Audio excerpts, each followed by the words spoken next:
Hi,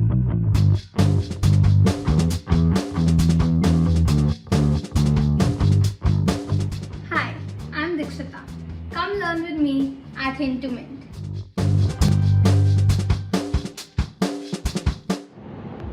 Hello guys and welcome to our channel Hint to Mint. Today we are here with the answer video of a few questions that we'd asked all of you a couple of months ago. The video would be reflecting on your screen. Let's welcome Mr. Vikas Anand, who's been a veteran in the industry for the last 19 years. Welcome Mr. Vikas. I would first like to thank Hint to Mint for having me today. It is really a privilege to be there for answering your questions. I hope these videos help your viewers in understanding financial market business in a very broader terms, and they do get into the core insights what they need to know into financial market. Although I have been in these markets for last 19 years, but I still consider myself as a student.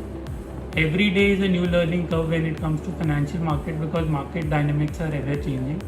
So I would like to answer few of your questions and I hope people to get benefited out of it.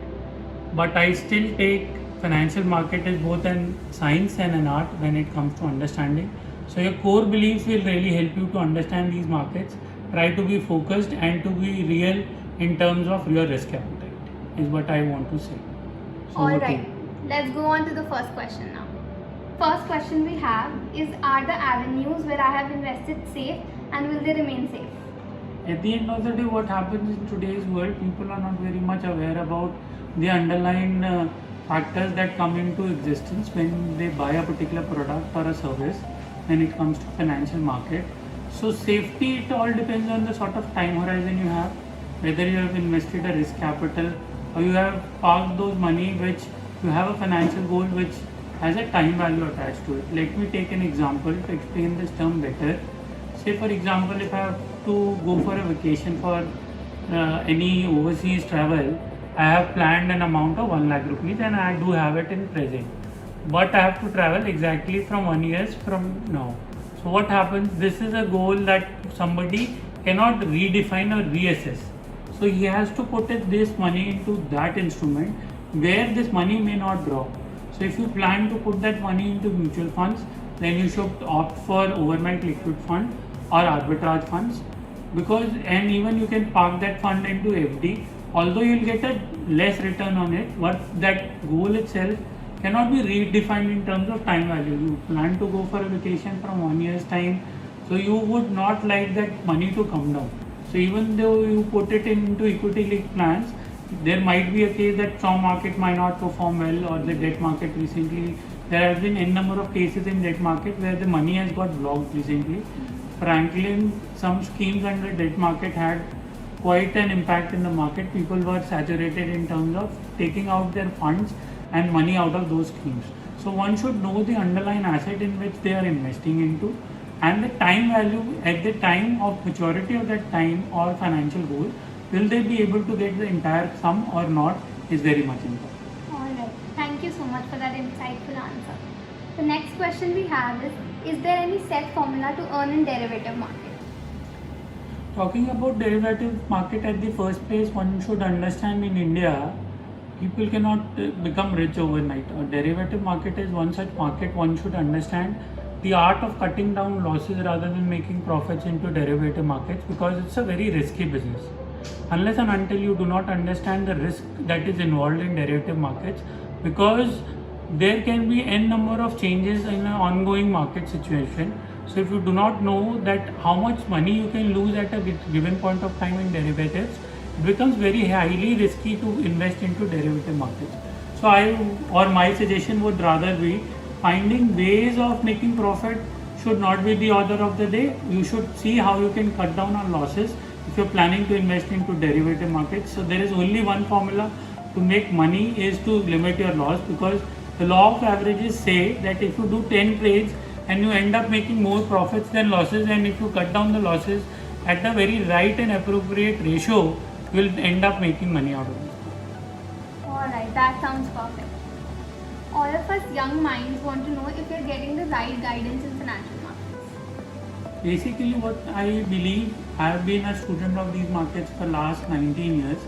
After studying these markets, working overseas working in domestic market, doing arbitrage, doing wealth product, what I have found out that financial market is both an art and a science, to be very correct in saying, because these markets you cannot learn each and everything. You cannot be jack of trades and master of none.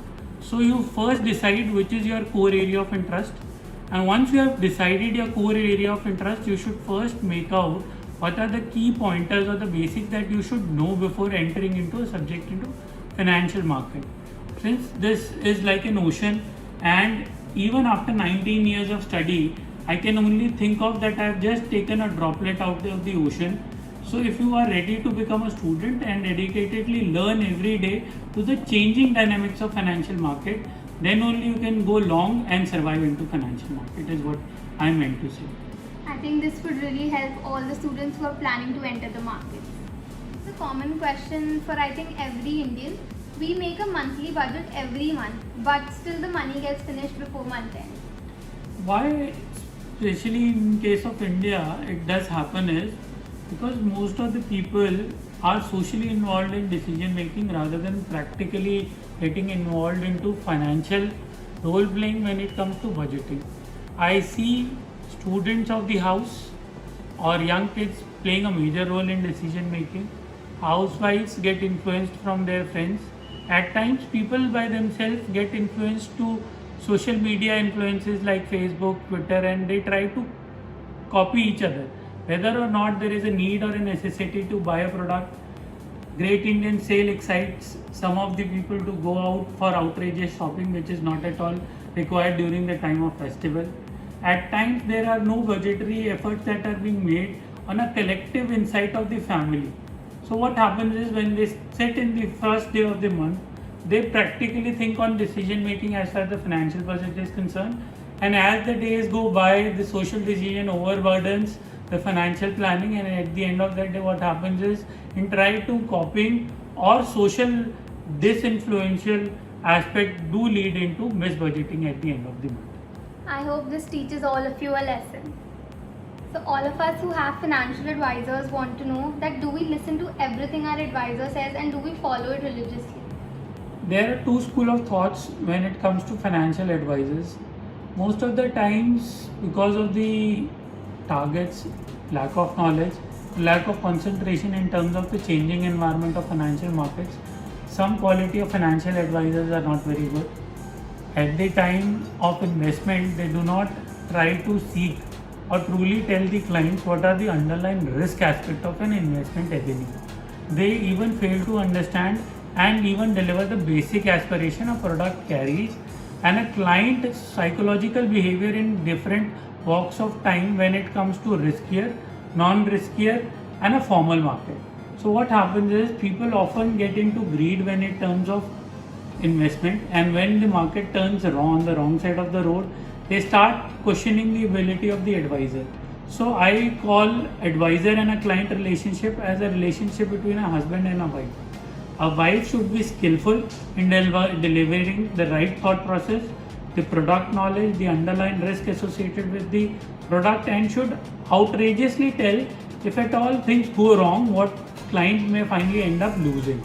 So if these things are truly maintained, a healthy husband and wife relation, a true relationship between an advisor and a client where everything is purely communicated, even an advisor should go to an extent to understand the financial goals, level of thought process, and how much risk appetite a client is before telling or advising in something. Greed should not be the underline. It should be constantly focused, delivered investment that will make this relation work. Thank you so much. This was actually an answer which was a very good relationship example for all of us. Thank you. If you like this video, please like, share and subscribe to our channel Hint to Mint. Also, don't forget to comment in the comment section below if there's any particular topic on which you want us to make videos. Till then, adios.